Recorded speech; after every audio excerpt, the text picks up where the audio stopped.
الحمد لله رب العالمين، الصلاة والسلام على أشرف الأنبياء والمرسلين خاتم النبيين رحمة للعالمين أبي القاسم محمد.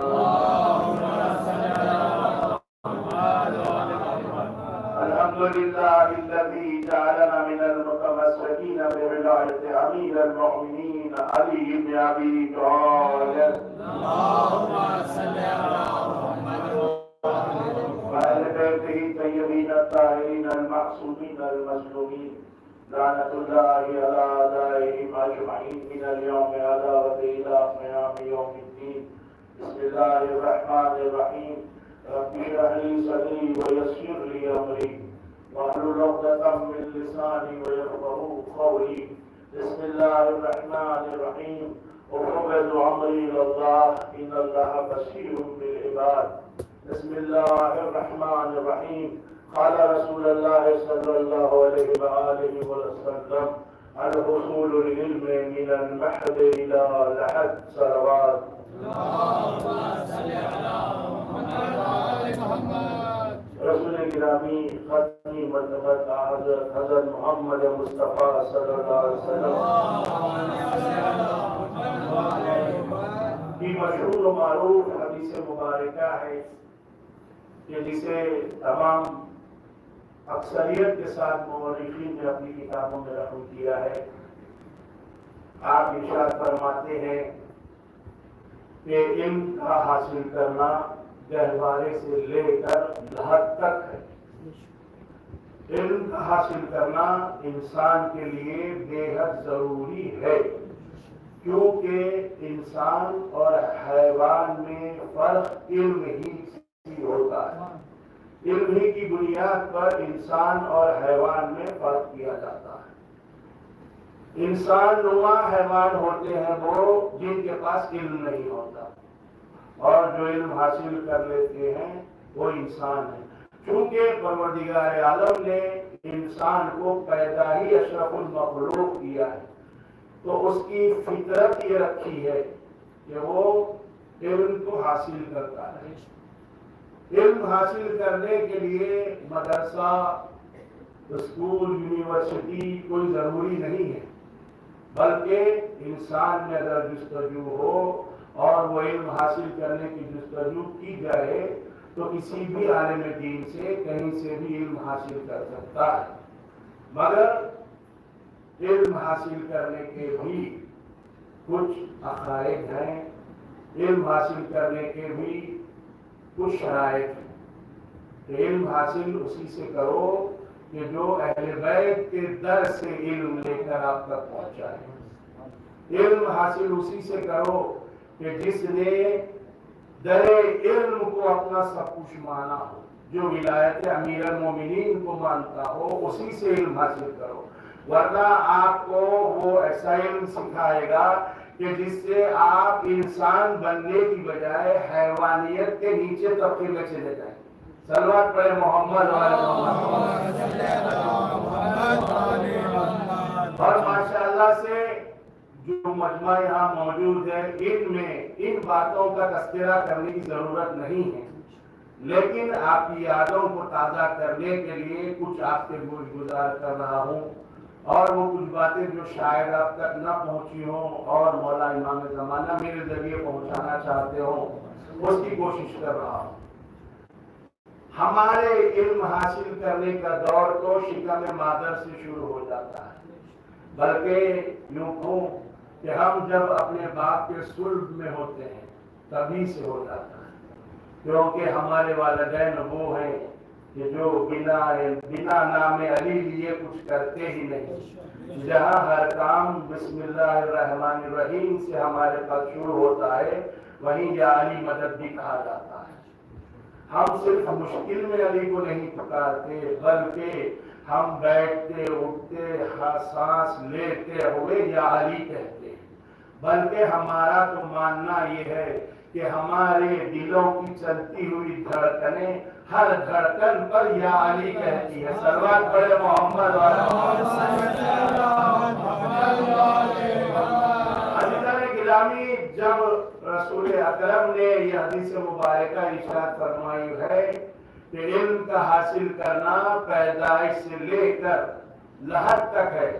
تو یہاں بات غور کرنے کی یہ ہے کہ یہ حدیث اس پیدا ہونے والے بچے کے لیے نہیں کہ جو تولد ہو رہا ہے، یا اس مرنے والے کے لیے نہیں کہ جس کی لحد کا تذکرہ ہے، بلکہ یہاں تمام انسانوں سے خطاب ہے کہ دیکھو جو پیدا ہو رہا ہے اسے خلق کرنے والا کون ہے.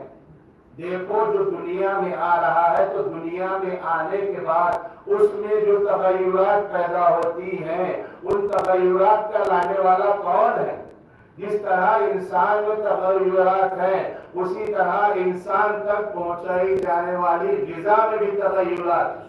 جب پیدا ہوتا ہے تو 2 سال تک سوائے ماں کے دودھ کے اسے اور کچھ نہیں پچتا، اور پھر اس کے بعد جب اسے غذا ملنی شروع ہوتی ہے تو ہر عمر میں الگ الگ طور کی الگ الگ طریقے کی غذا اسے مہیا کی جاتی ہے، اسے الگ الگ طریقے کی غذا کی ضرورت ہوتی ہے، اور یہ غذا اس کے جسم کو پروان چڑھوانے کے لیے ہے.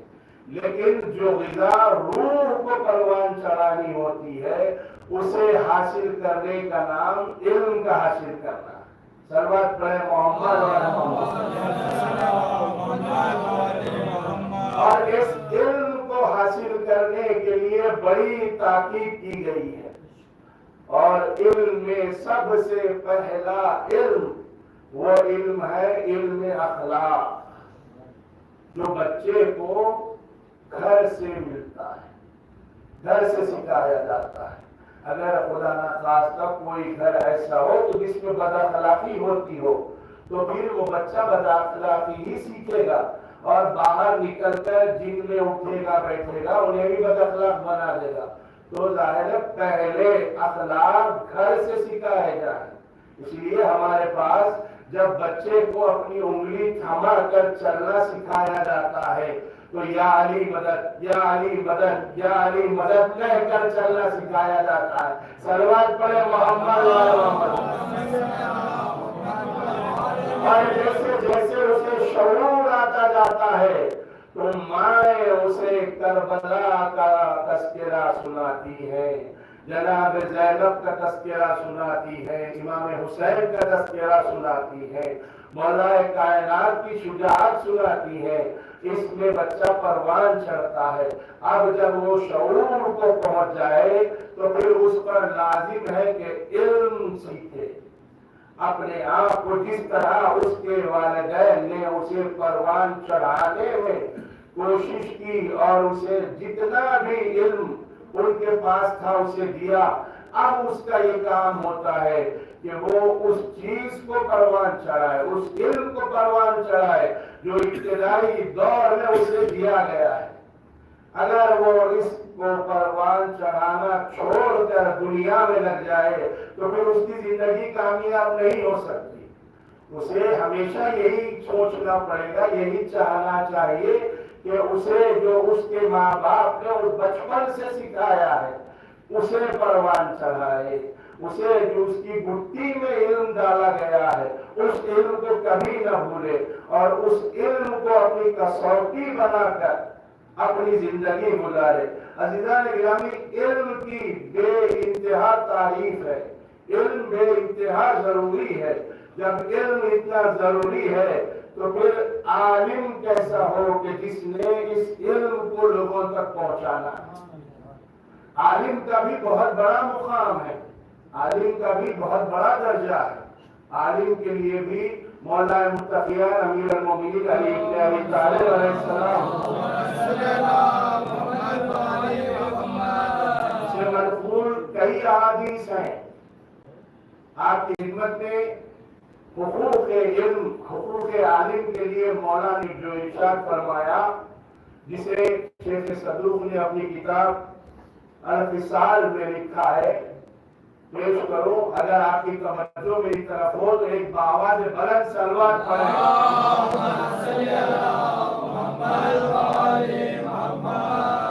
مولا کائنات ارشاد فرماتے ہیں کہ عالم دین کے جو عالم دین ہے اس کے تم پر 16 حقوق ہیں۔ ویسے تو انسان پر دوسرے انسان کے حقوق ہیں، پڑوسی کے پڑوسی پر حقوق ہیں، اولاد کے والدین پر حقوق ہیں، والدین کے اولاد پر حقوق ہیں، اسی طرح ایک عالم دین کے بھی حقوق ہیں، اور عالم دین کے 16 حقوق ہیں، کہ جس میں مولا ارشاد فرماتے ہیں، مولا کائنات امیر المومنین علی بن ابی طالب علیہ السلام ارشاد فرماتے ہیں، یہ شیخ صدوق نے اپنی کتاب الخصال میں باب نمبر 16 حدیث نمبر 1 صفحہ نمبر 261 پر لکھا ہے کہ سب سے پہلا حق جو مولا ارشاد فرماتے ہیں کہ تم اس سے فضول سوال مت کرو، عالم دین سے فضول سوال مت کرو، کسی کو جواب دینے پر پہل مت کرو۔ اگر عالم دین موجود ہے اور کوئی آ کر اس بز میں سوال کرے تو تم عالم دین سے زیادہ پہل مت کرو کہ اس کا جواب دے دو، کیونکہ اس سوال کا جواب عالم دین بہتر دے سکتا ہے۔ اگر وہ اعتراض کرے تو اس پر اصرار مت کرو، اگر وہ کسی بات پر اعتراض کرے، کیونکہ کسی بات کے بارے میں جتنا عالم دین سمجھ سکتا ہے اتنا عام انسان نہیں سمجھ سکتا، اور اگر وہ کسی بات پر اعتراض کر رہا ہے تو اس پر اصرار مت کرو، جب وہ تھک جائے تو اس کے دامن سے مت لپٹو، اپنے ہاتھ سے اس کی جانب اشارہ نہ کرو۔ اللہ، اتنا بڑا مرتبہ عالم دین کا مولا ارشاد فرما رہے ہیں کہ اپنے ہاتھ سے اس کی طرف اشارہ مت کرو، یہاں تک کہ اپنی آنکھ سے بھی اس کی طرف اشارہ مت کرو، اس کی محفل میں سرگوشی مت کرو، اس کے عیوب تلاش کرتے نہ پھرو۔ آج کل تو عالم دین ایک دوسرے کے عیوب تلاش کر رہے ہیں۔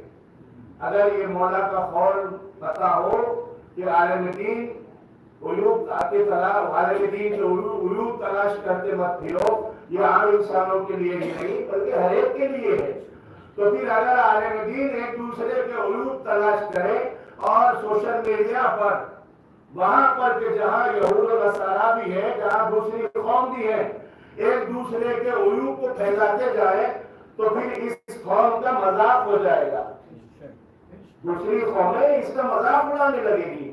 مولا اسی لیے پہلے ہی ارشاد فرما چکے ہیں، کیونکہ وہ کائنات کا علم رکھنے والے ہیں، آنے والے حالات کا علم رکھنے والے ہیں، اسی لیے مولا نے ارشاد فرمایا کہ عالم دین کے عیوب کو تلاش مت کرو، اور ارشاد فرماتے ہیں کہ اس کی عالم دین کے عیوب، اس کے راز فاش نہ کرو۔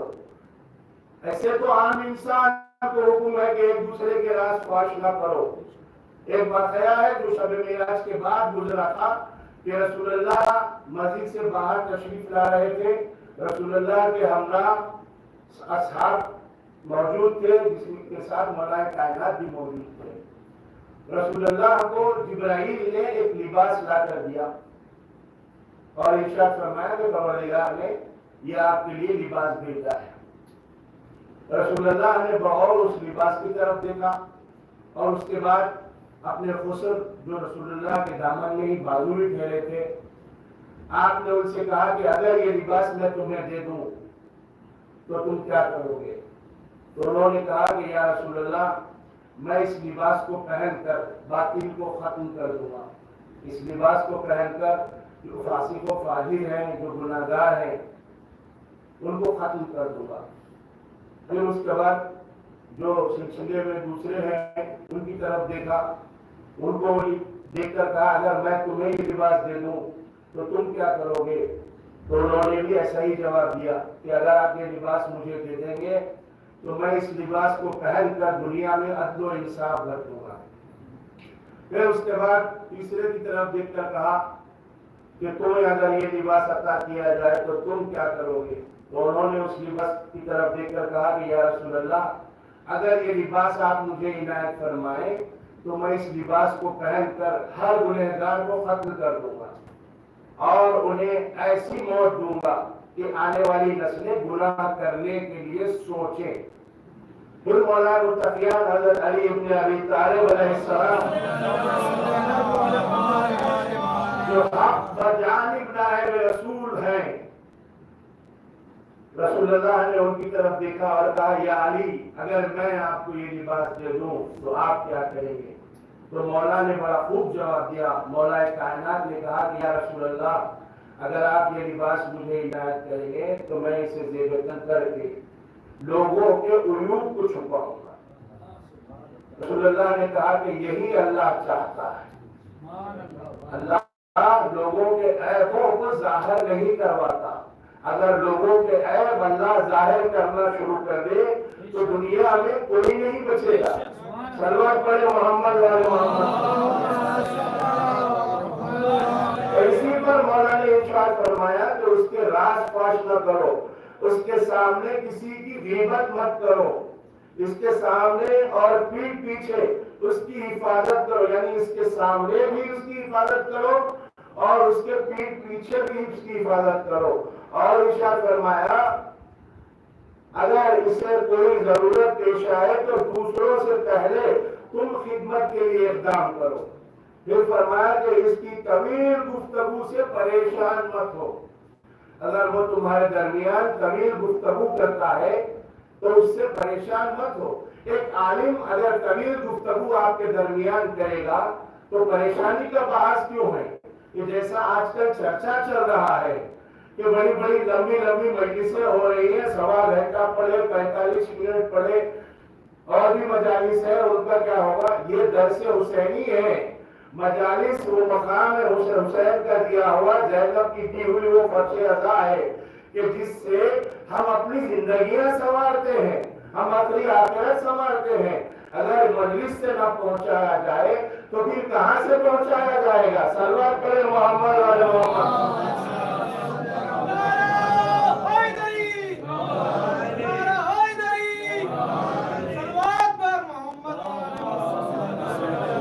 اور پھر اس کے ذیل میں ارشاد فرماتے ہیں کہ اس کی طویل گفتگو سے پریشان مت ہو, چونکہ عالم دین کی مثال کھجور کے درخت جیسی ہے. عالم دین کی مثال کھجور کے درخت جیسی ہے کہ جیسے جیسے درخت بڑھتا جائے گا اسے پھل لگیں گے. آپ نے دیکھا ہوگا کہ کھجور کا درخت بہت دیر سے بڑا ہوتا ہے اور بہت دیر سے پھل لگتے ہیں, اور جب پھل لگنے شروع ہوتے ہیں تو پھر اس کا کوئی انتہا نہیں ہوتی, وہ پھل دیتا جاتا ہے اور پھل انسان اس سے فائدہ اٹھاتا جاتا ہے. تو مولا نے عالم دین کی مثال ایک کھجور کے درخت جیسی دی ہے. اور پھر ارشاد فرمایا ہے کہ عالم دین کا وہ مرتبہ ہے کہ موت العالم عالم موت العالم. ایک عالم دین کا مر جانا گویا اس طرح ہے کہ ایک عالم کا مر جانا. کیونکہ ایک عالم دین وہ ہے کہ جس کے کاندھوں پر کہ جس پر اس کے اوپر چلنے والی نسل, اس کے ساتھ والی نسل اور اس کے بعد آنے والی نسل تینوں کی ذمہ داری ہوتی ہے. اگر کسی مقام پر, کسی شہر میں, کسی محلے میں کوئی عالم دین ہو تو یہ عالم دین کا حق ہے کہ اس سے استفادہ حاصل کیا جائے, اسے موقع دیا جائے اس کے علم پھیلانے کا. اگر اسے موقع نہ دیا گیا تو پھر وہ خاسر ہے یہ کہنے پر یہ کہہ سکتا ہے بعد میں کہ مجھے موقع ہی نہیں دیا گیا. لیکن عالم دین پر بھی یہ واجب ہے, یہ فرض ہے کہ وہ لوگوں میں علم کو پھیلاتا جائے, کیونکہ علم وہ دولت ہے جو پھیلانے سے بڑھتی ہے, کم نہیں ہوتی. صلوات پڑھے محمد والے محمد. علم وہ دولت ہے عزیزوں کہ جس علم کو حاصل کرنے کے بعد ہی اپنے عقائد محکم طریقے سے مضبوط ہوتے ہیں. علم حاصل کرنے کے بعد ہی انسان یہ سمجھ سکتا ہے کہ کربلا میں کیا ہوا. 3 دن کی بھوک و پیاس حسین نے کیوں برداشت کی؟ حسین چاہتے تو بیعت بھی کر لیتے, لیکن ایسا حسین نے کیوں نہیں کیا؟ کیونکہ لوگوں کو یہ بتانا چاہتے تھے کہ انسانیت کدھر ہے اور انسان نما درندے کدھر ہے, علم اور باب علم کدھر ہے, اور خلافت پر بیٹھے ہوئے بد جانور جو اسلام کو تبدیل کر دینا چاہتے ہیں وہ کدھر ہیں. انہیں نمایاں کرنے کے لیے حسین نے قربانیاں دی, اہل بیت نے قربانیاں دی اور کیسی کیسی قربانیاں دی. وہ شایان شان ہستیاں کہ جو نور کی پیکر ہوں ان کا یہ عالم ہے کہ اپنے معصوم بچے کے لیے سوال آپ کرے. ان کا وہ مقام کہ جو چاہے تو جنت سے میوے منگوا لے. وہ اپنے معصوم بچوں کی صدائیں اور آواز سن کر صبر کر رہے ہیں. ایسے صابر مولا، ایسے صابر حسین کے ساتھ یہ مقام لوگ اس طرح دیا کہ شریکت الحسین کے دائی بعد